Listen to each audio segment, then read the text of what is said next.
Hi guys, I M doctor Ajinsha. കഴിഞ്ഞ ദിവസം ക്ലിനിക്കിൽ ഒരു പേഷ്യൻ്റ് വന്നു. ഒരു ഹസ്ബൻഡും വൈഫുമാണ് വന്നത്.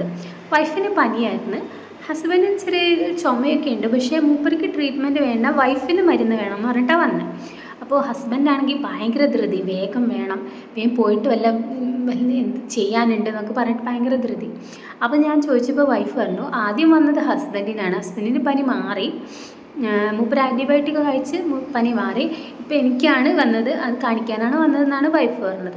അപ്പോൾ ഞാൻ ചോദിച്ചു എന്താണ് ഇത്ര ധൃതി പോവാൻ കാര്യം തിരക്കിയപ്പോൾ പറഞ്ഞു ബ്ലഡ് ഡൊണേറ്റ് ചെയ്യാൻ ക്ലബിൻ്റെ വക ബ്ലഡ് ഡൊണേഷൻ ക്യാമ്പ് ഉണ്ട്, അതിന് ബ്ലഡ് ഡൊണേറ്റ് ചെയ്യാൻ വേണ്ടിയിട്ട് പോകാമെന്ന് പറഞ്ഞു.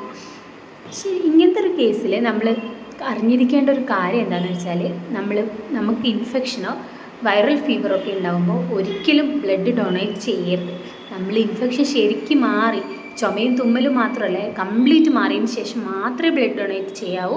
മാത്രമല്ല ആൻറ്റിബയോട്ടിക് ഒക്കെ കൺസ്യൂം ചെയ്ത ഒരാളാണെങ്കിൽ ആൻറ്റിബയോട്ടിക്കിൻ്റെ കോഴ്സ് കഴിഞ്ഞ വരെ, ഓറൽ ആൻറ്റിബയോട്ടിക്സ് ആണെങ്കിൽ അത് കഴിഞ്ഞിട്ട് കുടിച്ച് കഴിഞ്ഞതിന് ശേഷം മാത്രമേ ബ്ലഡ് ഡൊണേറ്റ് ചെയ്യാവൂ. മാത്രമല്ല ഇഞ്ചക്ഷൻ വല്ലതും എടുത്തിട്ടുണ്ടെങ്കിൽ, ആൻറ്റിബയോട്ടിക്കൽ ഇഞ്ചക്ഷൻ വല്ലതും എടുത്തിട്ടുണ്ടെങ്കിൽ അത് കഴിഞ്ഞ് 10 ദിവസം കഴിഞ്ഞിട്ട് ഒരാൾക്ക് ബ്ലഡ് ഡൊണേറ്റ് ചെയ്യാവൂ.